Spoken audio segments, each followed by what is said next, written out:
Got a great panel. I'll ask them to introduce themselves in a moment, but just quickly introduce myself. So, John Bliso, I'm Chief Architect for Public Sector at Kyndryl, where I work with a lot of our clients to look at how they modernize, they secure, and they innovate on their digital services. For anyone who's not familiar with Kyndryl, we are the world's biggest IT infrastructure services company. We're nearly 3 years old. We have a very long heritage prior to that when we were part of IBM. For myself personally, I've spent my whole career working on digital services in public sector, from supporting them in the early days to designing them and building them and running them. So it's really great to be able to talk about that here today. More recently, I've been working with people like HMRC, the DVLA, DEFRA, and on some of the team at DWP. So it's all very relevant. So I'm going to ask the panel now to introduce themselves, and then we'll go off to some questions. Kamal, would you like to start? Yeah, hey everyone. So my name's Kamal. I am the Director of Digital at the Ministry of Justice. It's 5 big main agencies that we are there to support. So the prisons and probation, or I think of them as one. The Legal Aid Agency, the Criminal Injury Compensation Authority. So if anyone has ever been a victim of violent crime, that is a compensation scheme that you can apply to. And then the Office of the Public Guardian, which are predominantly responsible for lasting powers of attorney. Again, I don't know if anyone's ever had to apply for one or apply for one on behalf of parents, etc. And yeah, ultimately, my team's responsibility is to build the experiences, the services that we then put out in front of either for members of society to interact with directly, or for frontline staff typically to then use to help support all of those different agencies. I've been in the civil service about 18 months. I actually cut my teeth in the private sector. I spent nearly, just over 20 years working in retail predominantly. I'm a huge customer experience enthusiast, and then I think digital just happens to be the tool through which we've been able to offer and deliver brilliant customer experience in the last 15 years or so. So that's where my passions lie. Fantastic, thank you. Hi everyone, I'm Helen. I'm from the Department for Work and Pensions and Chief Technology Officer since April of this year. So DWP, we're basically trying to help people get a job and get on in the jobs that they have and offer them support along the way. We're also looking out for disabled people and also people who are either trying to plan for or are currently in later life. So how we do that is through a whole range of services, some of which are digitized, some of which are work in progress.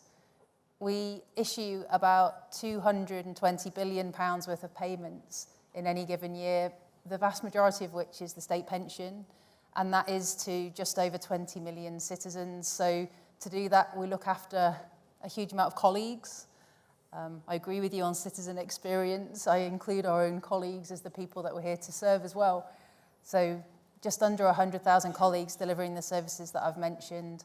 We have 1,000 applications, 50 million lines of code, and a lot of work to do. So I look forward to talking about that, and thank you for having me here today.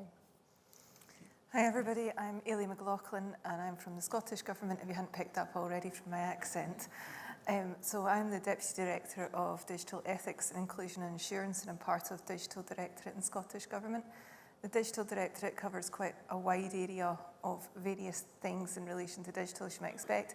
We have got our IT area, our ITECs, which do the bread and butter of IT, but then we go into some of the rather different things, such as common cloud platforms, digital identity, going into my area of ethics and inclusion, and then something even more different, I also cover things like records management and data protection. So quite a wide gambit across the whole of Digital Directorate.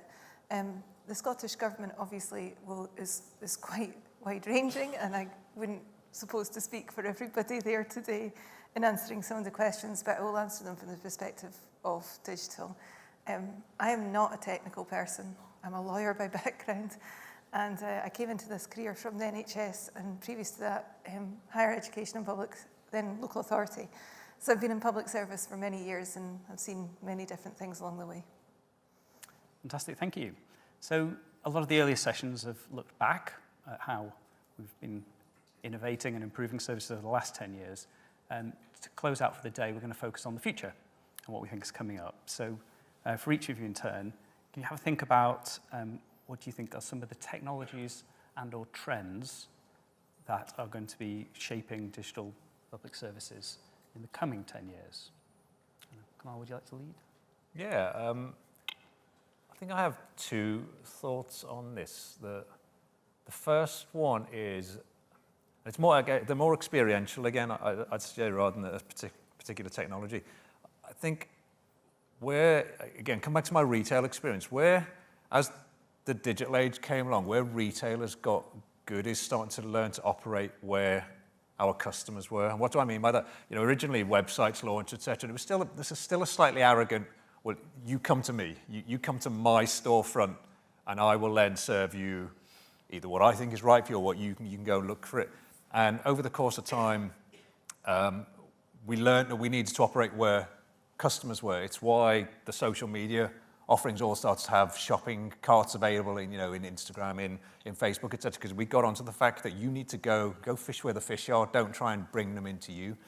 I think in the world of government, we are still behind. It's still very much you come to us. You want to, you know, submit your online tax return. You come to us and do that. You want to apply for legal aid. You come to us and do that. I think there'll be an interesting point about how do we start to transition to where customers are. Now, where they are is an I don't quite know, you know, technology moves that quickly. 2 years ago, I was working at Pizza Hut, the digital ventures team at Pizza Hut 2 years ago, and the metaverse was all people were talking about. It was all about, you know, people open up spaces in the metaverse. We were having exciting conversations about how, you know, someone playing Grand Theft Auto could just pull into a virtual Pizza Hut and go and order their pizza, and we would physically fulfill that. You know, 2 years ago it was the metaverse, and now that seems to have all gone a bit quiet again. So I don't quite know where it will be, but that concept of getting to people where they are to enable them. I think the other theme for me is, this is not new, but as humans, as consumers, we just have no patience anymore because we don't need patience. Like everything I want, I can do pretty much. You know, if it takes me more than a day to get something delivered to me, I'm slightly aghast. If I want to watch something, I just go onto Netflix and I find it right now and I do that. I then unfortunately engage with a government service, and it's a very different picture, isn't it? You know, I apply for criminal injury compensation, and conceivably it's months later before I've actually found that. So I think that ability to get far more efficient, to work faster is going to be a key thing. That's just, I don't see that going anywhere. I think that need for instant gratification to instantly help people is going to be there for years to come as well. So they're two areas I think we will be focusing on. Fantastic, thank you. Ellen? I love that I'm now hungry as well, that you've spoken about pizza. So I would agree. I think there's trends more than technologies that are probably going to take us from where we are now. And the thing that we're observing at the moment, we've heard it today actually, is about really concentrating on the outcomes that we're aiming for rather than maybe some of the technologies or processes or things along the way. And I'm hopeful that that pulls people from different organisations and different types of places together more easily than has happened in the 10 years just gone. So I think if we can be more precise about what it is that we're trying to help somebody do or help a business do as not just central government but public services, the idea that we can find more ways more easily to come together and actually address some of them, I think will be a big shift for us. And I've been in the civil service for 6 years, and throughout that time, and I think predating it, there's been a huge amount of conversation about better data sharing, you know, collaboration, common standards, things where the sentiment underneath it really is about us operating with more consistency. I'm not so sure that's the thing for the future. I think for the future, it's about us just finding easier ways to connect and then actually bring whatever solutions we need to bring to bear to solve a problem. So I'm looking forward to being part of that. I know how hard it is, though, because I think I could have stopped after the first description of what I've heard of the last 7 years, which is about data sharing and standards and commonality, and everyone would think that that's the next 10 years challenge still. I do believe there's still a lot of ground for us to cover in that space, but I'm hopeful the trend is one of, like, easier join up so that we can deliver brilliant things together.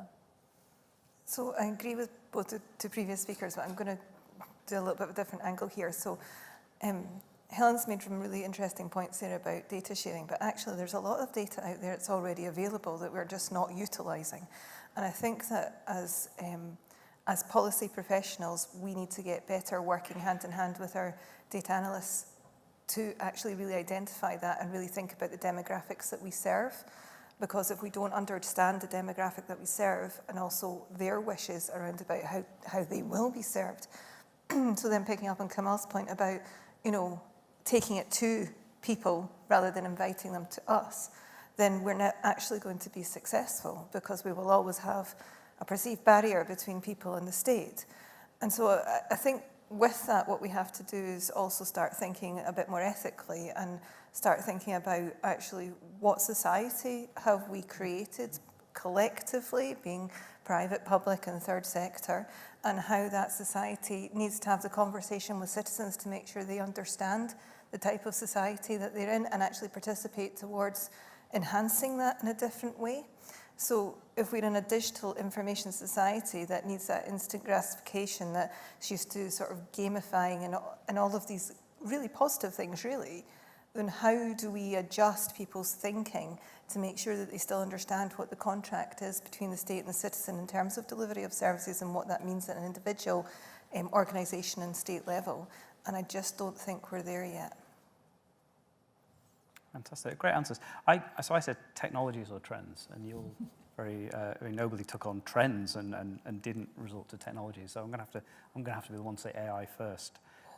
So Kyndryl put out a press release today based on some research we've been doing on government departments in the UK, and we've found that I think it's 40% of departments are currently using AI to streamline operations for efficiency.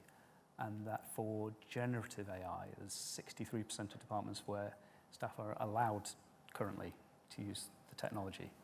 I'd be interested in your thoughts on AI more broadly, not just generative AI, and specifically what that might mean in your areas and what it can mean for our citizens. Yeah, again, coming to my experiential, you get sick of me using the word experiential lens, but it's what I care about the most, so I won't apologize for it. We are consciously looking at how can we use it, Helen made this, to drive the best outcomes. So if I give you an example, if you are a probation officer, there are so many things that you need to think about. Today is really pertinent. It's people have probably seen the news, and there's a release of prisoners planned, and they are going to enter the communities. Now, as a probation officer, you have many things you need to think about in that process. Does this person have accommodation or somewhere that they're going to go and live? What are the license conditions? What do I need to think about? Effectively, what conditions do I need to put against that person while they are out in the community? Do they need to keep away from a certain area? Do they need to attend a particular type of training, etc.? All of that, and building on the other points I made, so much of that information exists today in systems, or so much of the information that will help us drive the right answers that exist in systems, but we're not good at pulling it together. So where we would look to do is use something like AI to help that person be better and more efficient at that job. So how much better would it be that right now I think there's something like 150 license conditions that you can apply. How does any human, really keep a good grasp of that? Whereas if I can open something up and it says, right, Helen's about to be released. Here, based on everything we know, we would strongly suggest that you apply these conditions, and we think you should consider these ones, and here's some other suggestions. Now, still keep it in the hands of the individual still needs to make the choice. This is not about computers taking over human decision making, but to at least support them in that. So someone then has a list of maybe 5 or 6 things that they're working from. That's the type of space that we're working on. Or equally, case note summaries.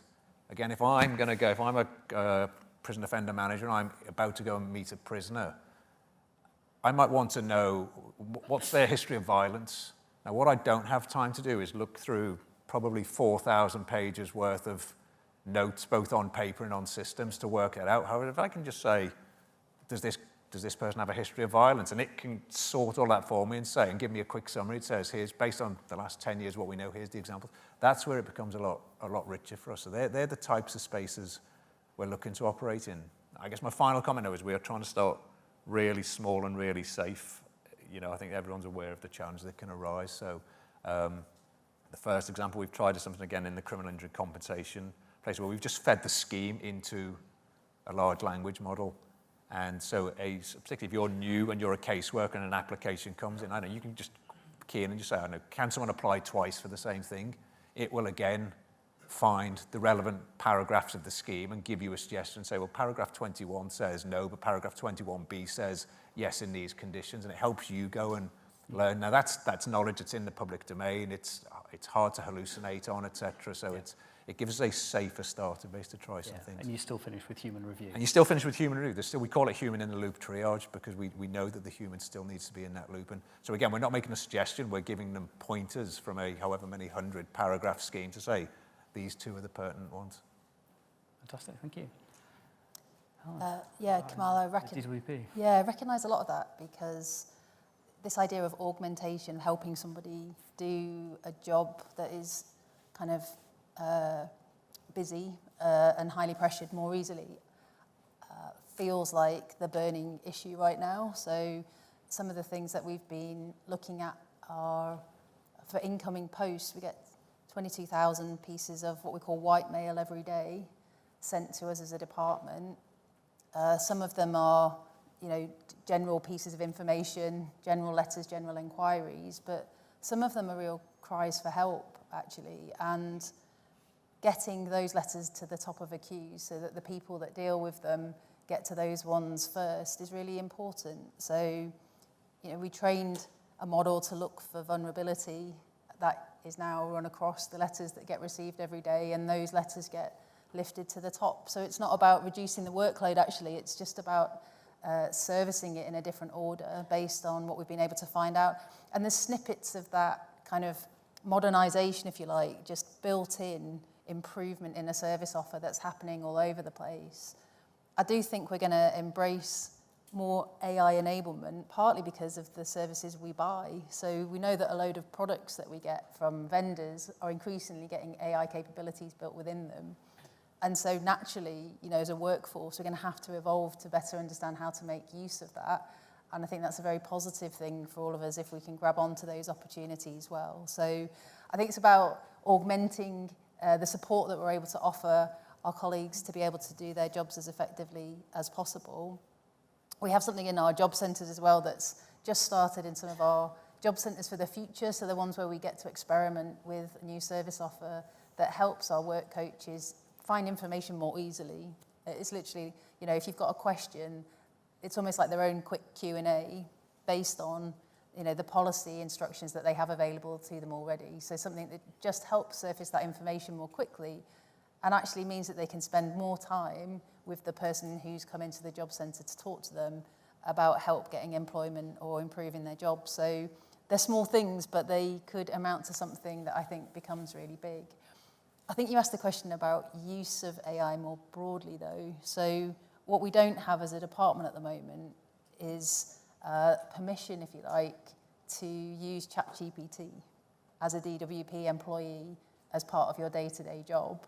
And that's because there's a confidentiality that's important around some of the data that might get put into the chat window and launched out into the world inadvertently if we haven't spent a little time helping our employees understand that that's what happens to it. So as well as the positive aspects, which I am very optimistic about, there's a caution to it that I think we should be proud of, really, to use this stuff well, because more often than not, we're using it on behalf of citizens who are coming to us for help. Yeah, which cues me brilliantly for the next question, actually, for you, Ailey. There are these incredible technologies, all this wonderful innovation. How do we adopt them, but do it ethically and securely, but not to the extreme where we can't take advantage of them and be productive? How do we find a balance? So with my job title, I would expect that question to come to me, really.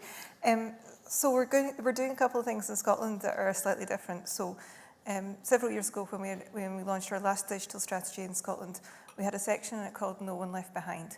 And that really was to talk about digital ethics and inclusion. So how do we do this stuff at a societal level in a fair way? So I have quite a lot of that responsibility, not least in digital inclusion. Helen and I have a long history on digital inclusion. But it's something that's actually really important to be ethical and also innovative, because there is a proportion of society, quite a large proportion of society, that are not technology enabled at all, be it between not having the infrastructure for connectivity or not having device or not having the skills or motivation to be online. It is something that is now getting airtime. I believe Peter Kyle was actually talking about today. And so it is becoming very relevant. So one thing I would always encourage everybody in this room, and that would include private and public sector, to do is to think about whatever products that you're producing and how they can be used by a full demographic, including those who are not included. But on a wider ethical piece, and ethics is quite wide-ranging. It's also quite scary, right? Somebody starts talking about ethics or sort of philosophical stuff, and everybody goes, oh, well, my team's job is to try and break that down a bit and say, well, actually, what's useful, what's practical? So a couple of things we're doing in Scotland. On the AI front, for example, we've introduced the Scottish AI Register. And that's a register that public sector bodies are now required to put on when they develop and use an AI application, and to explain through that register what that AI application is doing. So it starts to demystify exactly what Helen was talking about, some really good examples of AI, but out there in a really positive way and not with the fears that are usually associated with AI. On a wider ethical front, we are looking at a response to a very learned working group that put together some ideas of how Scotland could be more ethically digital. You'll find the report on our Scottish Government web pages. One of the aspects of that report talked about something called an Objectives of Trust framework.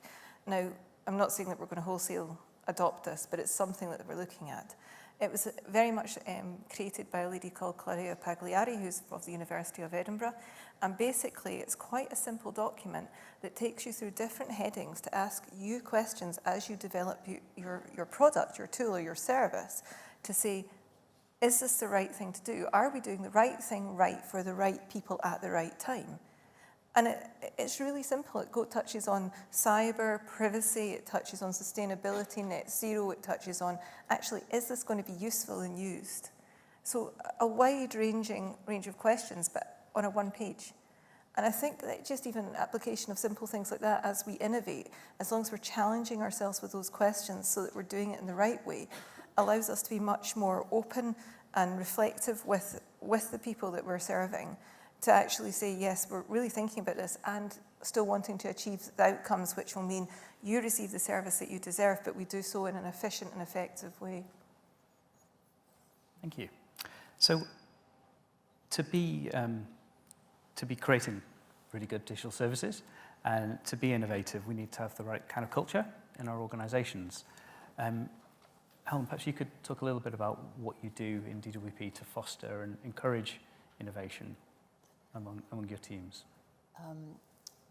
Yeah, and you'll have to shut me up here because there's lots of different versions of an answer. So I'll give you a few snippets, if I may. My observations of the last few years are that where we've moved together to actually deliver something innovative is usually where we're having to do something new or new-ish. So when we get set a challenge that we've not faced before, I increasingly believe that our sort of stock response is now a really modern, joined up, let's pile into a room, figure out what we might do and move quite quickly towards it. And our most recent example of that is the cost of living payments. So that sort of emergency scheme that was stood up in the cost of living crisis, it was our team that was at the heart of getting those payments out to the people that needed them, and it wasn't something that we'd done before. And it makes me smile because I think we did it in a really good and effective way, which I would call innovative. So there's a version that's where the field is clear, we can sort of move into it, and we all know how we want to get there, and we can all turn up really well. There's not many fields that are clear right now, so where there's already something there, it feels a bit more difficult and it feels a bit harder. And when you end up having to invest, I think, much more so in deliberate acts of innovation. Yeah. You almost have to declare yourself, right, you know, how are we going to do this differently, and start driving things like innovation days, innovation, you know, hackathons are back again, really, you know, just trying to get people in a room with a different mindset, I think takes leadership. And we keep hearing actually today the importance of leadership in this, but this sort of refusal to rest on your laurels or to just do things in a way they've always been done, I think is actually going to be a really important foundation for what comes next. And now we've got examples of it, because where you can see things happening in a slightly different way over here, you know, you can draw on those examples and really bring them to life. So there's something really important about that. I do think culture is the right thing to talk about though, because there's this sense almost sometimes that we ask for permission to innovate, and I've never met anyone like that. I think people just have ideas, and it's finding a way of capturing them or putting them alongside others who want to work the same problem. So creating that culture that's a bit more agile, a bit more nimble, a bit more flexible, a bit more able to respond, I think will sort of naturally bring those ideas into a place that you can do something with. So that's what I'd hope for anyway, a bit more flexibility. Yeah. Yeah, so innovation very much a culture, it's not a process, it's not a technology. Yeah. How about you, Kamal? What's the position in MOJ? How do you achieve innovation in your culture? Many of the same things that Helen's just talked about, and starting from the cultural aspect of setting teams up to focus on a problem, set teams up to then work through the outcome they're seeking to achieve. So I mean, even just recently, it was lovely. I was part of we ran a session with our executive committee. So this is the Perm Sec and her kind of 6 or 7 director generals, and we were very lucky. We were posted over at Apple HQ, and on the back of it, we talked about particularly 3 new journeys that we are all tied into, new ministerial asks, etc., that we are now going to go and focus on in very much a different way. So just today, my phone's buzzing in my pocket. I can feel it going because there's a meeting right now that James Timpson asked about how can we better use technology to still provide tough community sentencing. And so there is a team of user researchers, service designers, policy people, economists, etc., all now coming together to start to look at what does the world look like, what has been offered out there, what does technology offer, how can we bring these together with policy people to know that we can do things, or do we need to change some policy to make that overall solution work? So that's just an example. We've got another one about to start in the victims space, because that is a big focus for the new Lord Chancellor about violence against women and girls and the victims experience. So we took 3 journeys that we are consciously standing up these. I think people probably get sick of the multidisciplinary teams, which are cross-skilled, but it's, and someone asked me just today, well, what is a multidisciplinary team? And my answer was, well, it depends what problem you're looking at and where you are in the particular phase that you're looking at. So in some instances, it might all be, if you're in discovery, it might well be user researchers and service designers and some ops specialists and policy specialists. If you're a bit further down the line, it might be some architects and engineers who are starting to build some meaningful prototypes. So I don't think we do a bad job of it, I've got to be honest. I think there's always room for improvement. We're seeing a lot more collaborative work in between that triumvirate of policy ops and digital data and technology, sorry, I should say. Historically, when I joined, there was a lot more policy say, here's what we're going to go and do, and they throw it over, and the delivery team delivers something that doesn't quite do what everyone needs, and they create a bunch of processes for the ops team to then get on and manage, and everyone feels pretty disillusioned about it. I think people have seen that doesn't work, so it's nice to see we're trying something different. Fantastic. Can I just pick up on something Kamal said? Just because it's a hot topic and I can't let it go. The peril of the every disciplinary team. And it's sort of like we need to get everyone in the room at once. Like, no, you don't. You just need the people that are needed for that moment in time in the room. And I think there's a risk at times that we sort of over-structure some of this stuff. And it's sort of, you're not the right team unless you've got one of those and 2 of those and 3 of them.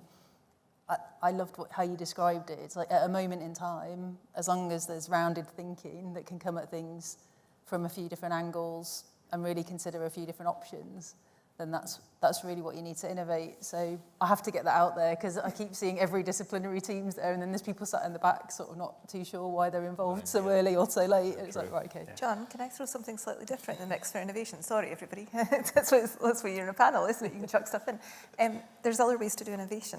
So we have a programme in Scotland called CivTech. I don't know if many of you have heard of CivTech, but it's pretty good. And the reason why it's good is because it is there to enhance innovation and develop true partnership between public and private sector, and not just always the big companies, although big companies do work within it. We recently had Netcompany do something or apply for a challenge. But it is really about fostering innovation at startup level, at entrepreneurial level, so that we're developing that talent in Scotland. And it's been phenomenally successful. At the moment, we're in round 10 of CivTech. It's been going for at least 5 years. And basically what happens is this. The public sector identify where they've got a problem. And they develop a challenge statement saying, private sector, come in and help us, please. And you get some amazing stuff coming in, really different. And the great thing about it is that although it might be paid for by Scottish Government or a public sector organisation, but at really good rates, you're actually developing something which is there for use for everybody, so you're not tying up the entrepreneurial spirit that's been generated, that innovation then becomes a product that anybody can buy into. So it creates an incentivization process for companies to get involved. So it's just a different way of looking at innovation. So we've got self-start innovation, I think, where, within our own areas, we look at who we need and who we need to reach out to and bring them in, or you can put it out there to the world. Thank you. So using a combination of public and private sector, you can bring in fantastic new innovations as well as be creative and then ask for answers. Perhaps, Helen, what would you like to see more of, or what would you like to see from the private sector in the area of innovation to help support your missions, the things you do? So, well, I think we just had a fantastic example of what's happening already, and maybe we could just expand completely. So I think there's probably an obligation on public sector organisations to be more open about the problems that are facing them right now, and about all of us responding to that positively. It can get a bit, I think it can come across as wearing sometimes to hear how dire the state of some of our services are. I think we should hear that as a call to action, and I find myself in that space most definitely. I assume and have experience of many private organisations responding that way. If there is something that there needs to be help given to, more often than not, there are ways by which organisations can front up and be part of that. So there's something that's really important about partnering, about pulling together, and about removing some of the barriers that get in the way of that happening more easily. I think we need to be better at going earlier out to the wider world to describe some of the challenges that are our top priorities and the things we're trying to face. And I think providing those open rooms and the open ways by which we can engage with organisations of all sizes will make that much easier. I think we can probably join up a bit more as well. So chances are that there's problems that we're facing in each of our organisations and many like them at the moment, and sort of pulling together and going at once and well, rather than each individually trying something different every time, probably gives us a better chance of getting that partnership right as well. So the way that we talk to one another, I think, is the short version. Yeah, I think we touched there on technical debt and some of the constraints and things that can hamper innovation. Perhaps, Kamal, maybe you could talk a little bit about not so much how you've seen tech debt stifle innovation, because I'm sure we all will have done. I know I certainly have done. But how do you work around it? How do you not let that be a blocker to doing new things? Oh, crikey, that's a great question. I wish I had a magical answer to that. It's one lens on tech debt I have, which if anyone else has suffered from it, is just get intentional about getting rid of it. If I think of and this is way before my time, so I'm not going to take any credit, but our digital prison team looked into a problem 4 years ago of tech debt, and they said, right, we're gonna get rid of that problem. Now, they knew it wasn't going to happen overnight, and 4 years later, that journey is still going, but we're now at a point where I can see a light at the end of the tunnel. It might still be another couple of years conceivably, but that's how long it takes to do some of these things. And that comes with challenges. Naturally, you never know if a government that backs it will be in power for 6 years, and there's spending reviews and all of those things. But they were brilliant. They took just a completely political, governmental, whatever, agnostic approach to it, and said, to deliver the best services that we need to deliver to the people in our care and our frontline colleagues, we need to get off this. So I know it hasn't answered your question, but they had a very direct focus, which they still maintain to this day, and I give them huge credit for doing it. In terms of how you can work around, look, there are always ways to work around some of it. Some of it might be, Helen touched on, maybe a new challenge or a new problem comes along that you consciously seek to go and therefore build something in more of a green space, white space area where you can build something, you get rid of that. You find ways not to create that legacy integration that comes back and bites you. Unfortunately, yes, it then often means that you need to work with your policy and operations colleagues, because you might be introducing some new process that they need to then support. But I think if they can see there's a light at the end of the tunnel, there's a rationale for why you're doing it, if it means that you can more quickly respond to their needs in the future, I think they start to buy into that as well. A lot of it is just having a pure intent, though, that you are then willing to back and go for. Yeah. Yeah, and I get a similar question for Helen. If you're in a position like that and you can see there are significant benefits to be had, but it requires spend in a constrained budget, how do you go about trying to make sure that can still happen? So I think there are a few things that help make the case. I think we look after about 55 years worth of technology at the moment in the department. And that's quite a span for any organisation. I like that we have things that are older than me, but I shouldn't as CTO. It's one of those things. There is something about acknowledging that you're not trying to transform everything. And so the word transform, to me, implies we're changing all of it. You know, the way that we deliver, maybe the services themselves, the way that we would like to deliver them to citizens, the colleagues and the roles that they perform in order to do so. And yeah, eventually, the underlying technology that helps do that. That's a transformation to me. There's not a huge amount of that in the department, and I don't see necessarily a huge amount of that across central government, certainly. What I do see is a need to modernise swathes of it. And I think that if we were to acknowledge that, we'd be able to actually just diminish tech debt a little bit sooner, which is to say, this thing here, we don't actually want to change it. Maybe it's a benefit line that closed a decade ago that we have to keep administering because there's people out in society that are in receipt of that benefit and they may move house or they may get married. We have to keep looking after it. That's not a transformation, that's a replatforming. That's trying to get away from something old to something better that's easier to manage. And if we can just be really clear about categorizing stuff, I think we may have a chance of moving more quickly through those things. So your point about investment, I think, is then being really precise about this thing here is actually us as technologists trying to better protect a service that's really important to people, and we want to re-platform to do that, and it will cost X amount and save you Y. This thing here is a full-scale transformation that probably unlocks way bigger benefits across the whole of society, and we want to oblige that transformation program to also turn something old off. There's just something about us being very descriptive about what you get for your money and why it's really important. I have to say, though, nearly finished, there's something which is the investment has flowed most recently when the fire is burning like too hot for my taste.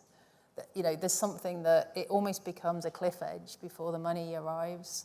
And I've heard a lot of conversation actually since the year that we've had, which is about us not getting to that stage quite so much. You know, there is something about directing funding into the problem before it becomes such a critical issue, and I am hopeful for that.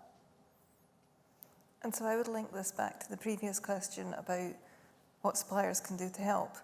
One of the things that might be useful here is let's stop this in the future. So yes, we've got lots of legacy technical debt to deal with. We're just going to have to do similar to what's been suggested.